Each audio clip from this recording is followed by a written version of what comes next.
What's good in the web? This is your boy Q the Geek back again with another video game review. And this time, we're jumping right into Square Enix's demo of Project Octopath Traveler. And yes, I'm quite aware that this is only a demo, but if the demo is any indication of how the finished game is going to be, we're in for another RPG classic.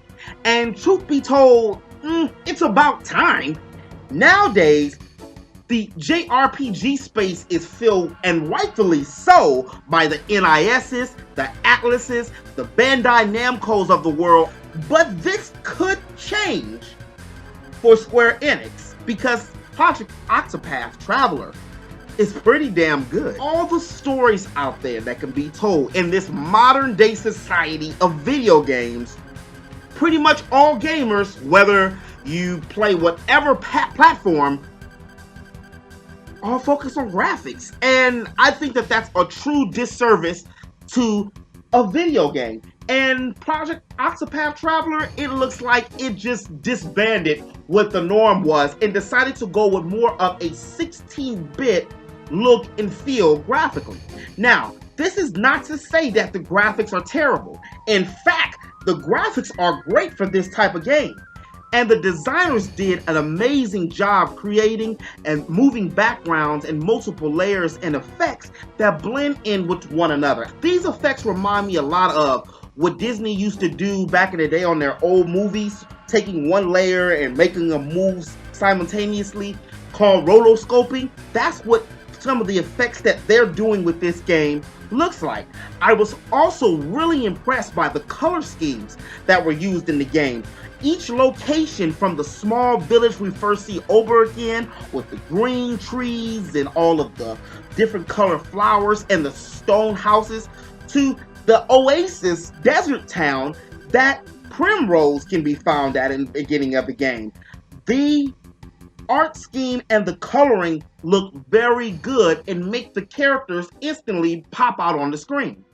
And speaking of characters, if you like being able to control multiple characters, Octopath Traveler has plenty of them.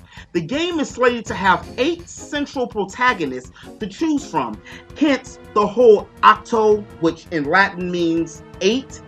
And this formula reminds me a lot of this game Squaresoft had back in the day, which is Square, back in the day, called Saga Frontier.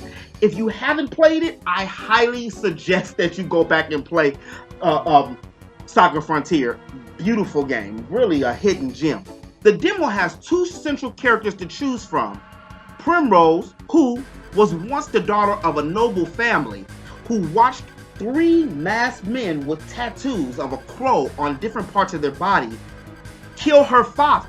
Now, hell-bent on revenge, she leads the life as an exotic dancer for a small tavern in a desert oasis town that's rumored that one of the men who killed her father frequently visits.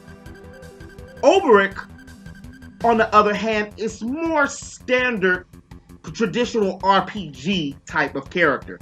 His story is a little more cliche than Primrose. Once one of the kingdom's most valiant knights, Oberk is now a small village's protector.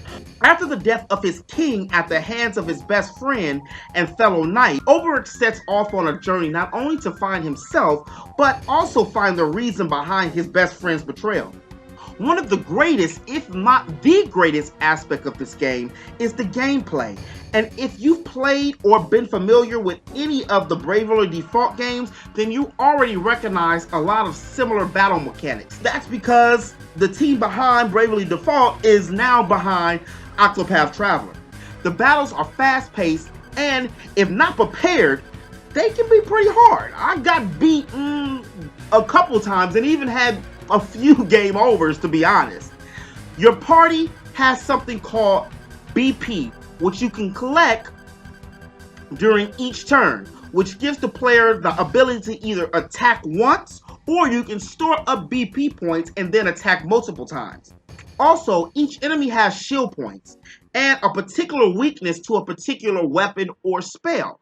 It's not to say that it isn't possible to attack one of the enemies while they have shield points, you can, but the damage really doesn't do anything. Also, if you're able to drop an enemy's shield points to 0, it knocks them into like this dizzy type thing for a whole turn, which can set up and allow you to do all kind of new and creative types of strategies.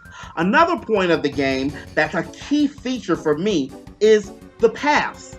Paths are each character's own personalized skills that can be used outside and sometimes inside of battles. For instance, Primrose's path is called Allure, and because of her profession as an exotic dancer, she has the ability to seduce not only men, but also women to assist her in battle. She also has the ability to move a certain NPC from one point to another by alluring them. Oberic's path is called Challenge, which allows the player to pick a fight with pretty much any NPC in the game.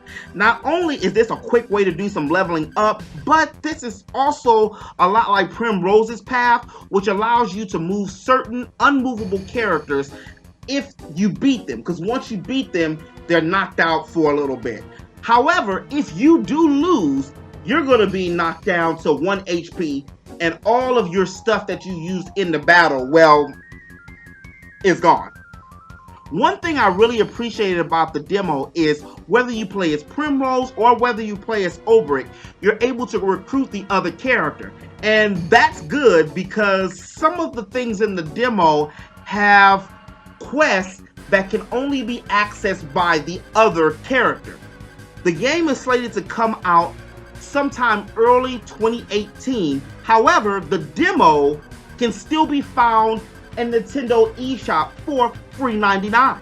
But as always in the web, this has been your boy Q. Let me know, did you like the demo?